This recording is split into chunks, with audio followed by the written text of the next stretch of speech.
Hey guys, my name is Quentin Graves. I'm one of the admissions counselors here at Huntington, and I'm so excited to share with you today's Word Up Wednesday. So today I'm going to be talking about resilience. Resilience is something that's been near and dear to my heart because I, just like many people, have gone through some very strong stressors and things in life that's pushed me down, and I don't really feel like I can always get back up. But the Lord is always faithful and true, and so I'm excited to talk about that, especially with many of you who may just be starting, starting the year out in general. Whether it's your first year or if it's your second, third, fourth, this year may be one of the hardest years for you. And so resilience is such a beautiful thing to start cultivating in college, if you haven't, almost like a spiritual discipline to help really get you through life's hardest battles. The Lord has so much beauty planned in your life, and so He really does bring you through. And I'll talk about that a little bit more as we go through the Word Up Wednesday. So I was trying to look for a definition of what resilience was, and the best one that I found was resilience is defined as the psychological quality that allows some people to be knocked down by the adversities of life and then come back at least as strong as before. And I love that definition because it really is. I mean, when you get these certain stressors, it really feels like you're on the ground. Like it really feels like you can't get up, that you're almost like a turtle on their back and like you're just rolling around and you can't do it.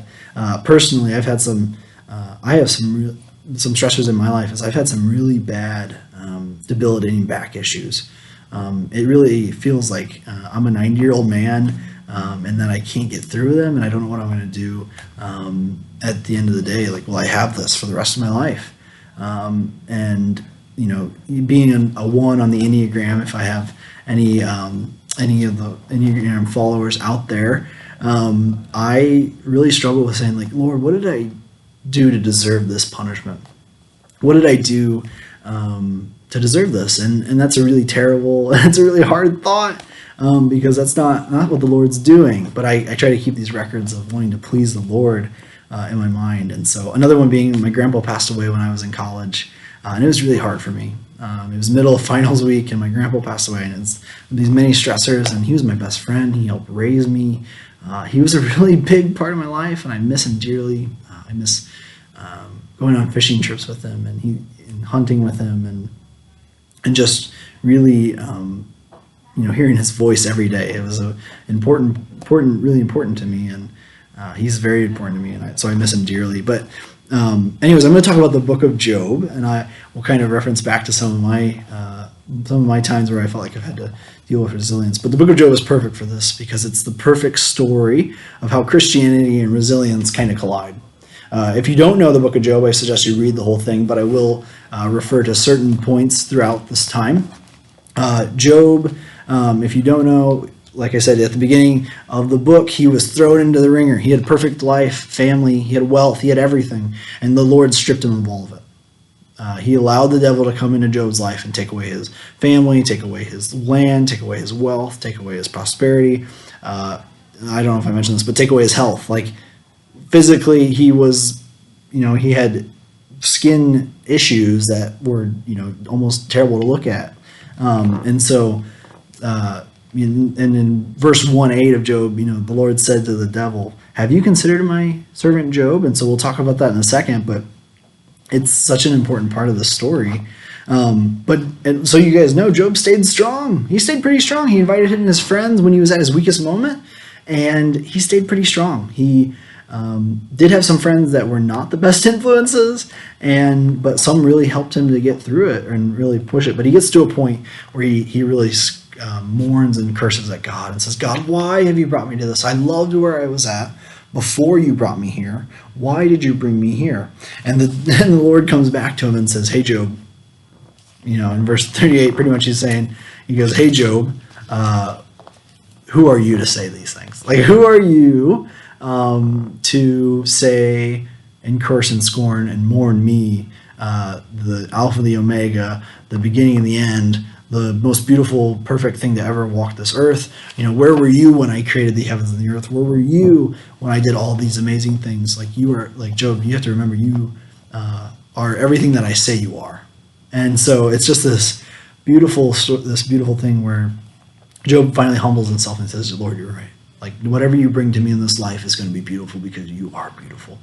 And so I think there's some big ideas that we can take, that we can apply to our lives. I know there's ones that I've used, and a lot of them really helped me to get past that point of saying, Lord, why have you punished me? But Lord, thank you for bringing me to this situation to teach me and allow me to grow in you. The number one thing, which I wish I could talk about more, but Job invited community into his life when he was at his weakest moment. And there's something to say about spiritual boundaries in the story, because Job did not have the best of, some of them were not the best, but he did invite community. And I think that's something that's really important for resilience, is that when we get to a point where we know we're at our lowest, it's the best thing to do is sometimes invite people in to talk about it. Number two, Job really invited God in the end. Like he feared God, and he had to be humbled to the point where he was at nothing, like literally the lowest of low. Not only did he lose physically everything, but he lost spiritually almost.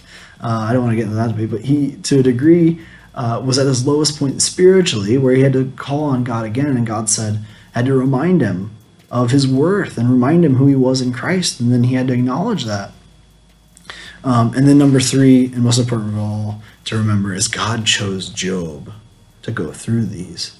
Just like he chooses you and me to walk with him and to go on the story that he created for us.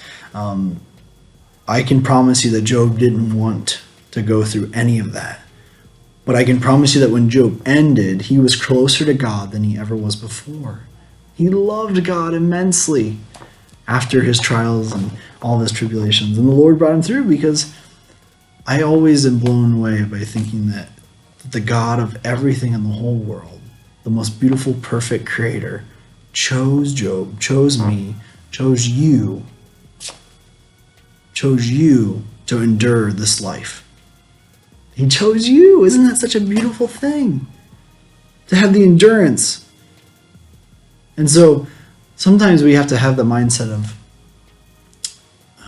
instead of saying, man, why did God let the devil wreak havoc? And have more of the mindset of, God, will you say, have you considered my servant Quentin? Have you considered my, because he knows, the Lord knows that you can handle it.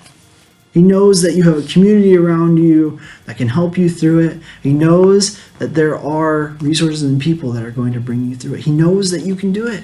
He has equipped you and your surroundings to walk with you in that. And such a beautiful, I love that thought.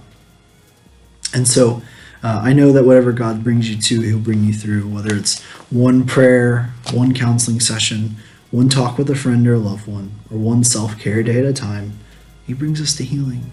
He brings us back, which is such a beautiful, beautiful thing. Our God is so good, and he's so loving, and I'm so thankful.